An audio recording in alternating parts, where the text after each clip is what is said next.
السلام علیکم ورحمۃ اللہ وبرکاتہ۔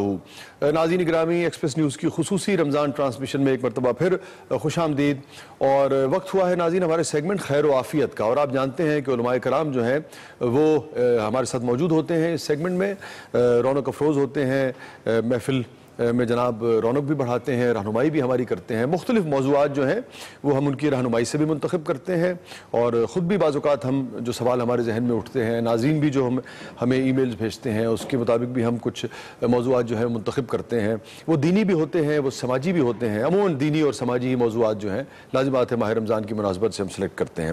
ماحولیاتی آلودگی جو ہے ناظرین گرامی وہ آج کا موضوع ہے، اور آپ جانتے ہیں معاف کیجئے گا کہ گلوبل وارمنگ جو ہے وہ بھی اس وقت ایک بہت بڑا مسئلہ ہے دنیا کے لیے۔ ہمارے ہاں تو جسے کہتے ہیں کہ روزی روٹی کا مسئلہ ہی جان نہیں چھوڑ رہا ہے، جس طریقے سے دنیا کا درجہ حرارت تبدیل ہو رہا ہے، جہاں شدید گرمی تھی وہاں گلیشیئرز پگھل رہے ہیں، اور ہم نے اپنے جو درخت کاٹ دیے ہیں اس کی وجہ سے کیا نقصانات ہوئے ہیں۔ اب ناظرین دلچسپ بات یہ ہے کہ یہ ہمیں بظاہر سائنسی موضوعات لگتے ہیں یا یہ ہمیں جدید دنیا کے موضوعات لگتے ہیں، مگر ایسا نہیں ہے۔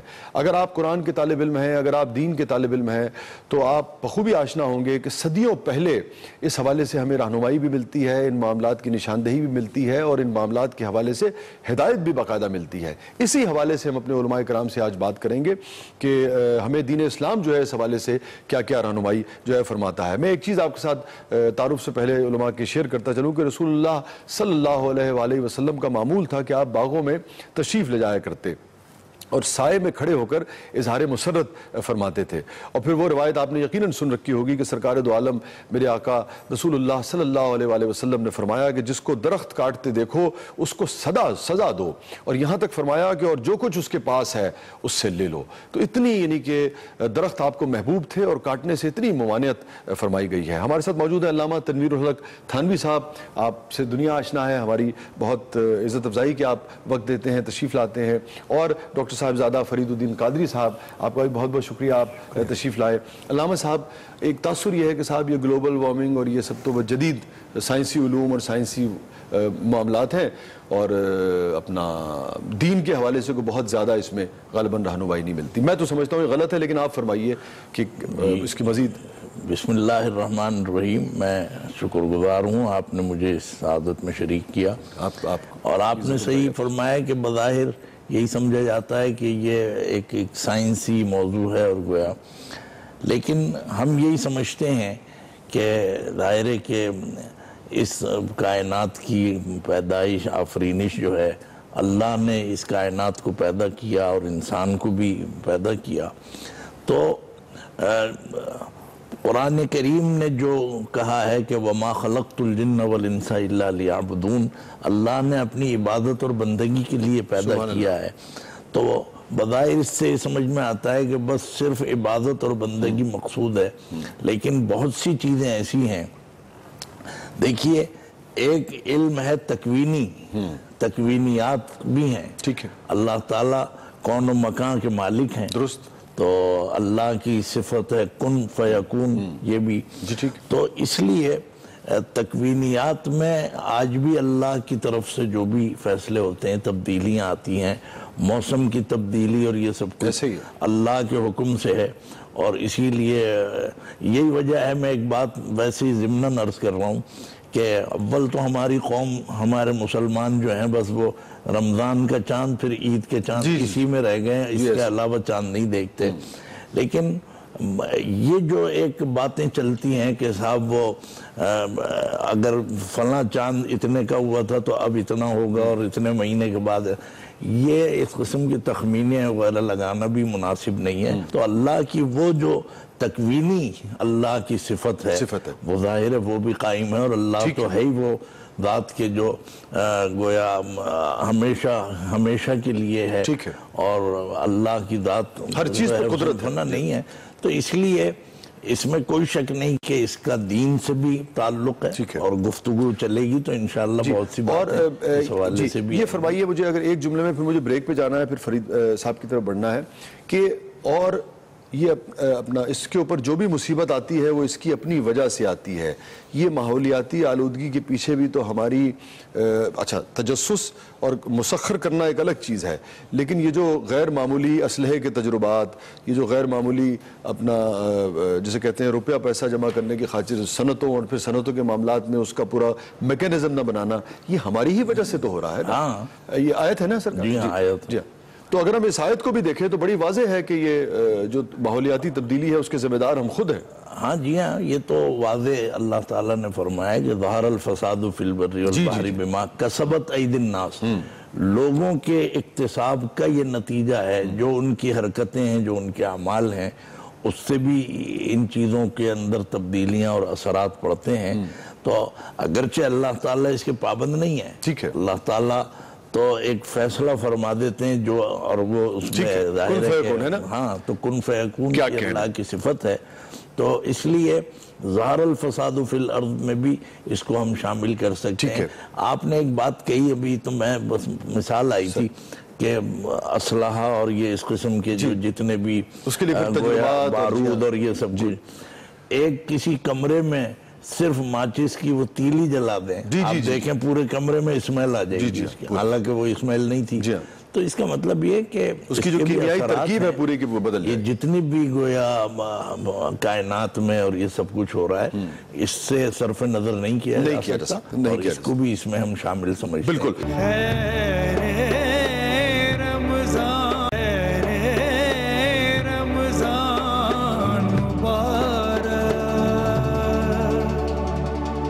صوفیہ کیا فرماتے ہیں صاحب اس باب میں؟ بسم اللہ الرحمن الرحیم. دیکھیے صوفیہ جو فرماتے ہیں ماحولیاتی آلودگی کو دور کرنے کے حوالے سے، وہ تو قرآن و حدیث کے ہی مطابق فرمائیں گے. جی یقیناً. وجہ یہ ہے کہ شریعت یا طریقت اس میں کوئی تضاد نہیں ہے. ایسے ہی وہ تو تصوف کی بو نہیں پا سکتا جس نے ایک سنت بھی اگر وہ ہے، اور ویسے بھی طریقت شریعت سے جدا نہیں ہے. جی ایسے ہی.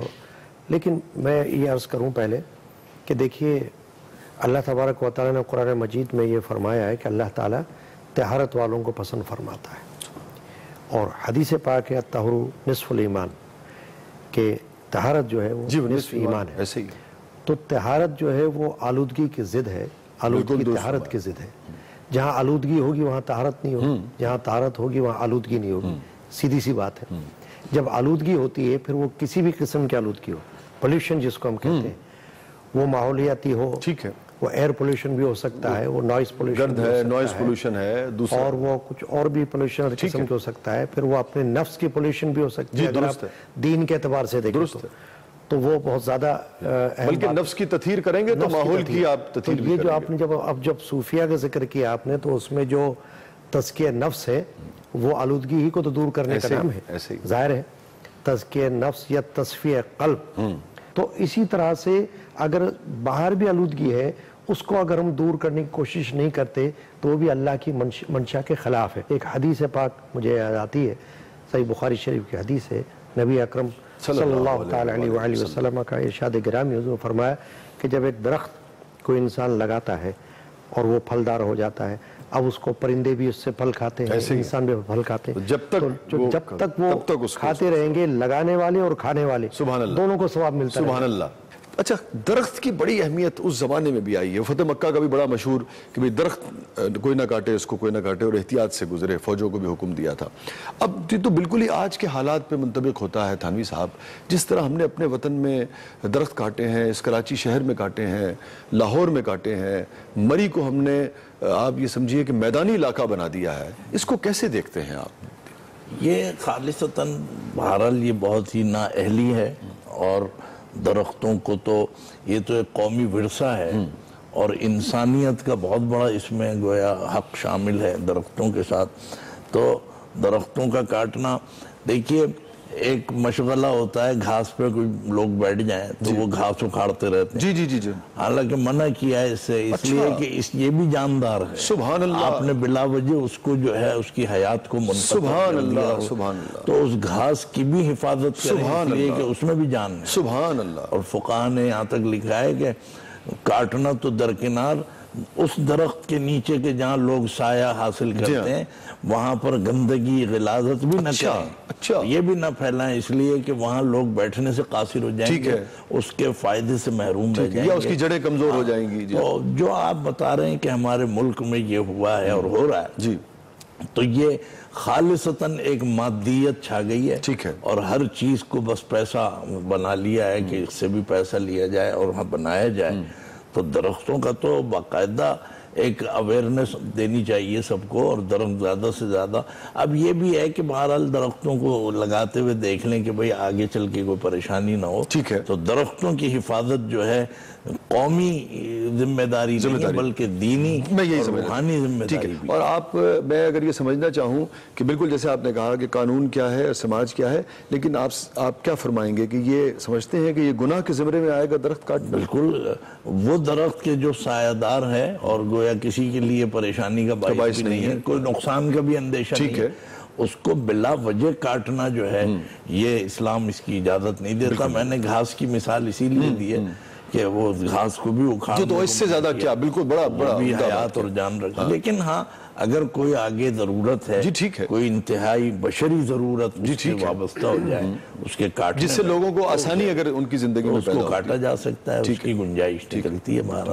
لیکن درختوں کی حفاظت کرنی چاہیے، اور قانون بننا چاہیے پاکستان میں کہ درختوں کو کوئی بھی کاٹے تو وہ بزنس پوائنٹ آف ویو سے بھی اگر کریں تو اس کے لیے کوئی اور طریقہ اختیار کریں۔ ٹھیک ہے۔ اس بار جو پروین شاکر صاحبہ کا شعر مجھے یاد آ گیا، اس بار جو ایندھن کے لیے کٹ کے گرا ہے، اس بار جو ایندھن کے لیے کٹ کے گرا ہے، جو آپ نے فرمایا کہ کاروباری مقاصد کے لیے کاٹ دیتے ہیں، اس بار جو ایندھن کے لیے کٹ کے گرا ہے، چڑیوں کو بہت پیار تھا اس بوڑھے شجر سے۔ اور آپ دیکھیے ایک پہلو یہ بھی ہے کہ چڑیاں اور پرندے اور طوطے اور اللہ کی مخلوق آ کر بیٹھتی ہے، گرمیوں میں سستاتی ہے، گھونسلہ بناتی ہے۔ ناظرین کہیں نہیں جائیے گا، آپ کچھ کہہ رہے تھے؟ نہیں، صحیح۔ ناظرین کہیں نہیں جائیے گا، چھوٹے سے وقفے کے بعد واپس آتے ہیں۔ آپ دیکھ رہے ہیں خیر رمضان۔ السلام علیکم ورحمۃ اللہ وبرکاتہ۔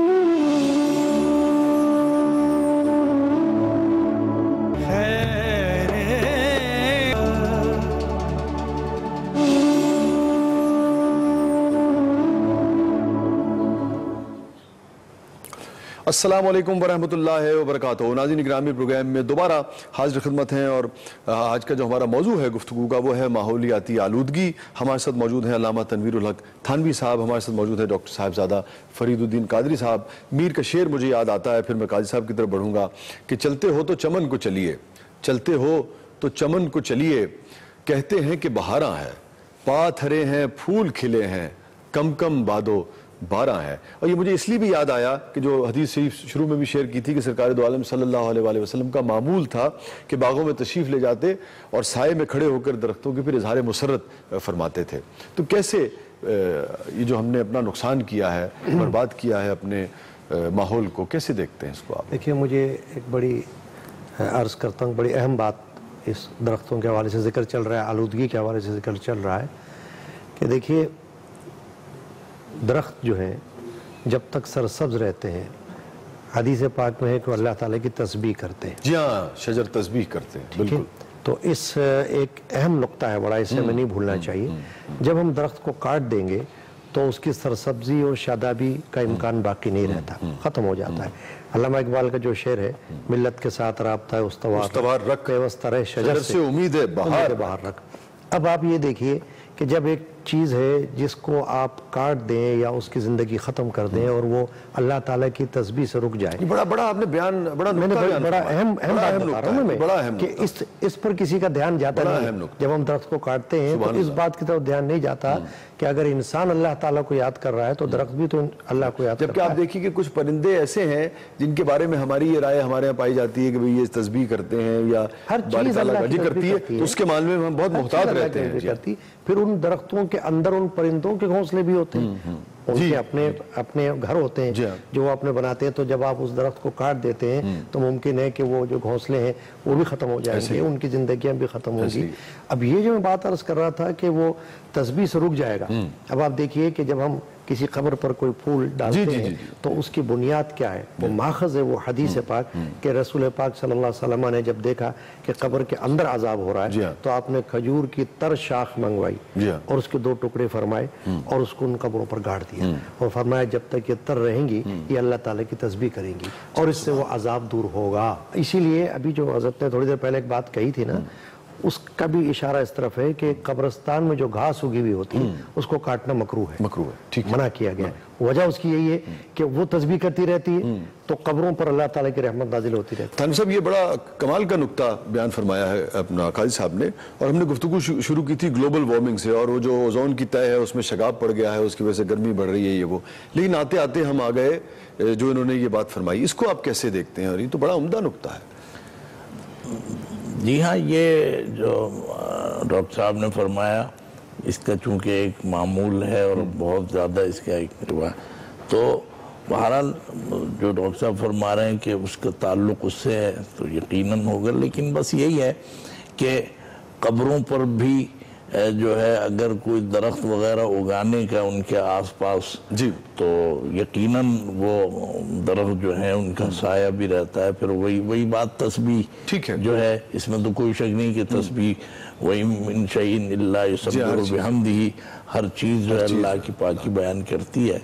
تو باقی یہ کہ اب یہ پھول وغیرہ ڈالنا جو ہے یہ ذرا سا بس کوئی اختلافی ہو تو ہو، لیکن یہ کہ اس پر عمل ہو رہا ہے اور سبھی کر رہے ہیں. جیسے میں نے کہا کہ لوگ احتراماً اپنی عقیدت، ہاں مطلب یہ کہ اس میں بلا اختلاف مسلک ایک عمل ہے، معمول سے بن گیا ہے. تو ٹھیک ہے اس میں. اچھا بات چل نکلی ہے تو میں یہ سمجھنا چاہوں گا کہ بنیادی طور پہ جو پہنچتا ہے ہمارے پیاروں کے پاس وہ تو ہمارے صدقات خیرات اور ہماری دعائیں ہی پہنچتی ہیں. جی ہاں، دیکھیے اس میں تو کوئی اختلاف نہیں، یہ بالکل بہت اہم بات ہے.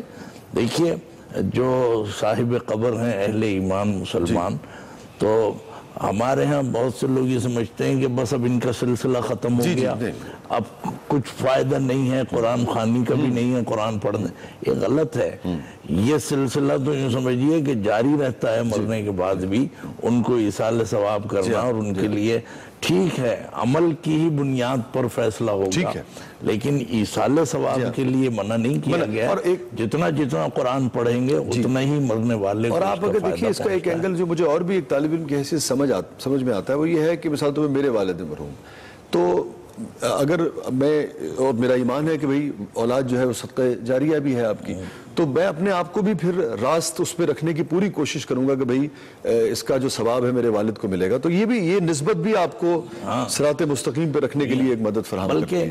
بلکہ بات حالانکہ موضوع سے ہٹ کے، لیکن میں چاہتا ہوں کہ ذیلی چونکہ گفتگو آگے دیکھیے یہ کہا جاتا ہے کہ قرآن پڑھنے کا نقصان بتایا ہے بعضوں نے، یہ ہماری معاشرے کہتے ہیں کہ جب یہ قرآن اسے مرنے والے کے پاس پہنچتا ہے تو یہ اس کو شرمندہ کرتا ہے کہ تم نے مجھ پہ عمل ہی نہیں کیا، آج تمہیں تو یہ بلا وجہ کی یہ من گھڑت باتیں ہیں، کچھ نہیں ہے. قرآن کریم کا ثواب پہنچتا ہے. قرآن خوانی ہے تو معنی قرآن پڑھنے کے ہیں.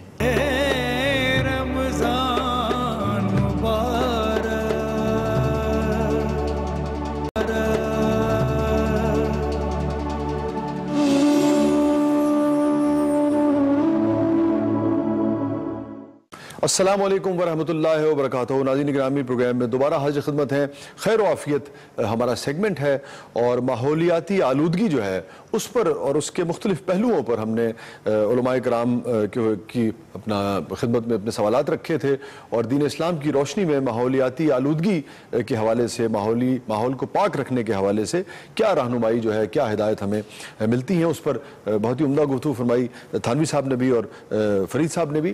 فرید صاحب میں چاہوں گا کہ آخر میں، چونکہ ابھی ہمارا تقریباً آخری سیگمنٹ چل رہا ہے، پھر دعا کے لیے بھی آپ ہی کی طرف میں آؤں گا.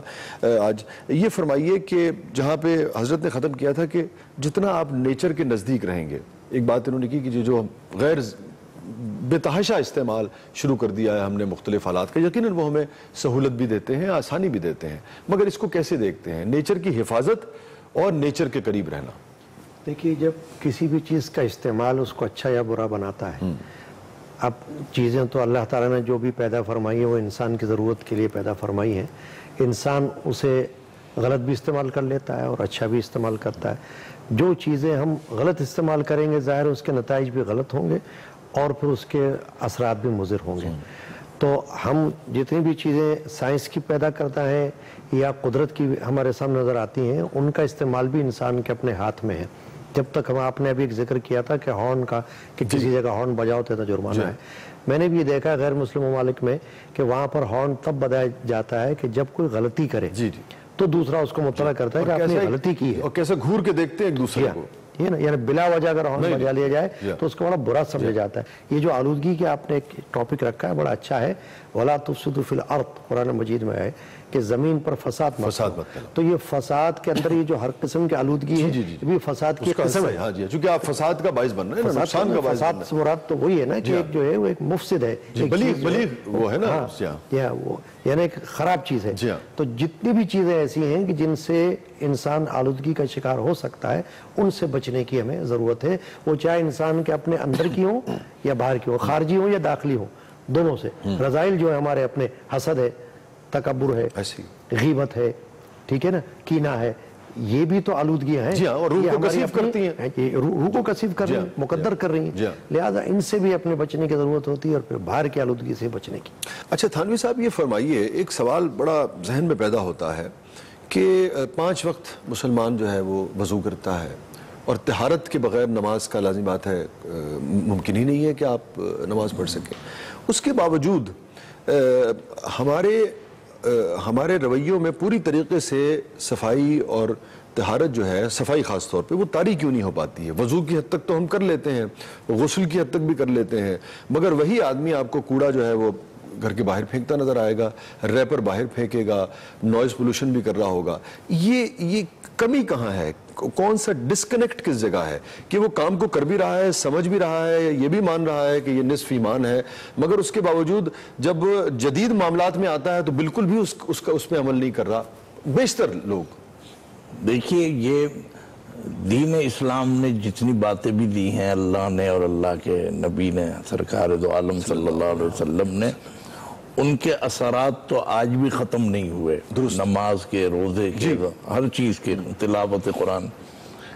لیکن ایک چیز کا فقدان جو ہے وہ ایک عرصے سے چل رہا ہے، اور اللہ تعالیٰ مجھے معاف فرمائے کہ اگر ہمارے اندر بھی دیکھا جائے، بینگ مولوی عالم، ہمارے اندر بھی اگر وہ ہے تربیت کا فقدان۔ تو بات یہ ہے کہ نماز آپ نے پڑھ لی، یہ تو ایک جذبہ تھا، آپ نے کہا کہ بھئی فرض مجھے، لیکن یہ کہ اگر تربیت نہیں ہے، تربیت نہ ہو تو نماز بھی درست نہیں ہوتی، یعنی مطلب یہ کہ اس کی ادائیگی، کہ بھئی رکوع میں کس طرح کیسے جانا ہے، اس کے آداب، وہ جو تعدیل ارکان ہے، درست ہے، وضو بھی ٹھیک نہیں ہوتا۔